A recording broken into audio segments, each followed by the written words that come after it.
So yun na nga po, no guys, vlogger na tayo. Yan. Ito may bunga na rin to. Ito po, may bunga na. Yan, no. Diba? Vlogger tayo, guys.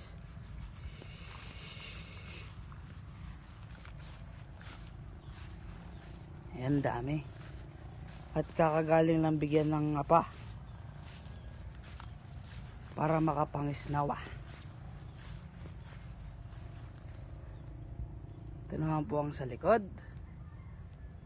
At yun yung pinapagawa nila Bapan Jesse na price dan nata yun. Tapos yan po yung sa likod.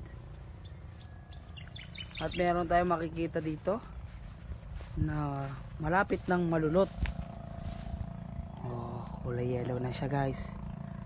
Oh, sarap. At ito yung sa likod ni Tita Tika.